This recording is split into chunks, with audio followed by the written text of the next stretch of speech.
आप सभी लोगों ने कभी ना कभी तो टीवी में या मोबाइल में रामायण को जरूर देखा होगा।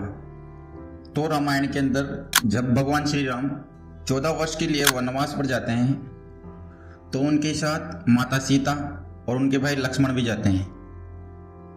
पर जब वो वनवास काटकर वापस अयोध्या लौटते हैं और उसके बाद जब भगवान श्री राम का राज्याभिषेक किया जाता है तो उस वक्त उनके भाई लक्ष्मण वहां पर नहीं होते हैं। तो बहुत सारे लोगों के मन में सवाल आता है कि 14 वर्ष के वनवास तक तो लक्ष्मण जी साथ रहे, लेकिन जब भगवान श्री राम का राज्याभिषेक हुआ तब वो उनके साथ क्यों नहीं है। तो आज के इस वीडियो के माध्यम से हम उसी प्रश्न का जवाब पाएंगे और जानेंगे कि उस राज्याभिषेक के दौरान लक्ष्मण जी वहां पर मौजूद क्यों नहीं थे। सभी राम भक्तों के लिए एक बड़ा अपडेट तो भी ये है कि भगवान श्री राम की जन्मभूमि अयोध्या है और जो अयोध्या नगरी है वह सरयू नदी के किनारे पर बसा हुआ है, जहां पर एक बहुत ही भव्य मंदिर भगवान श्री राम का बनाया जा रहा है, जिसका अभी 22 जनवरी को प्रधानमंत्री नरेंद्र मोदी जी द्वारा उद्घाटन किया जाएगा। तो चलते हैं आज की अपनी वीडियो की ओर। तो रामायण हिंदुओं का एक बहुत पवित्र ग्रंथ है। रामायण के अंदर हमें माता सीता और भगवान श्री राम और लक्ष्मण जी का भली भांति उल्लेख मिलता है। जब भगवान श्री राम 14 वर्ष के लिए वनवास पर जाने को तैयार होते हैं तब उनके साथ माता सीता और उनके भाई लक्ष्मण भी जाने का फैसला लेते हैं।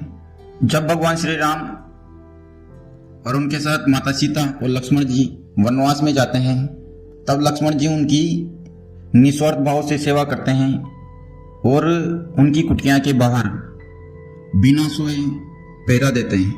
इसके लिए लक्ष्मण जी ने 14 वर्षों तक निद्रा का त्याग कर दिया था, लेकिन जब वो वनवास से वापस लौटे और जब भगवान श्री राम का राज्याभिषेक किया जा रहा था तो उस समय वहां पर लक्ष्मण जी नहीं थे।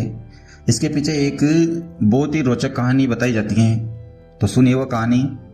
तो सबसे पहले तो भगवान श्री राम भगवान विष्णु जी के अवतार थे और माता सीता लक्ष्मी जी का, और जो लक्ष्मण जी हैं वो शेषनाग के अवतार हैं।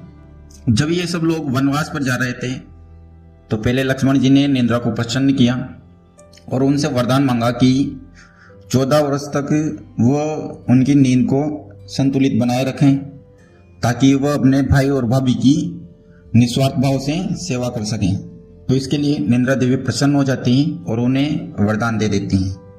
लेकिन इनके साथ ही वो कहती हैं कि जब तक आप 14 वर्षों तक वनवास में रहेंगे तब तक आपकी पत्नी उर्मिला देवी 14 वर्षों तक निद्रा की स्थिति में ही रहेगी, और जब आप 14 वर्षों के बाद वनवास से लौटोगे तब आपको वापस 14 वर्षों के लिए निद्रा में चले जाना है और आपकी पत्नी निद्रा से उठ जाएगी।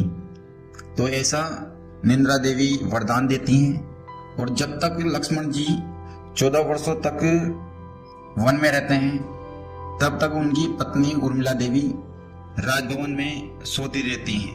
रामायण के एक अध्याय के अनुसार जब भगवान श्री राम और रावण के बीच भीषण युद्ध चल रहा था तो उस समय लक्ष्मण जी ने रावण के पुत्र मेघनाद का वध कर दिया था। यहाँ पर मेघनाद को एक वर प्राप्त था कि उसको वही व्यक्ति मार सकता है जो कि 14 वर्षों से कभी सोया ना हो।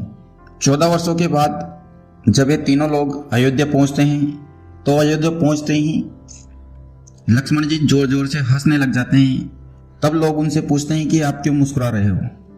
तब लक्ष्मण जी कहते हैं कि मुझे जिस पल का इंतजार था वो पल आ गया है, लेकिन मैं इस पल का गवाह नहीं बन पाऊंगा क्योंकि मुझे निद्रा देवी का वचन पूरा करना है। और निद्रा देवी के वचन के अनुसार जब लक्ष्मण जी अयोध्या पहुंचेंगे तब उनकी पत्नी निद्रा से उठ जाएगी और लक्ष्मण जी को सोना होगा। इसीलिए लक्ष्मण जी निद्रा देवी का वचन निभाते हैं और वापस 14 वर्षों के लिए सो जाते हैं। और इन सब के बीच उनकी पत्नी उर्मिला देवी भगवान श्री राम के राज्याभिषेक की गवाह बनती हैं। तो दोस्तों कैसे लगा आपको आज का ये वीडियो? आपके प्यार भरे कमेंट का बेहद शुक्रिया। मिलते हैं अगले शानदार वीडियो में, तब तक के लिए जय श्री राम।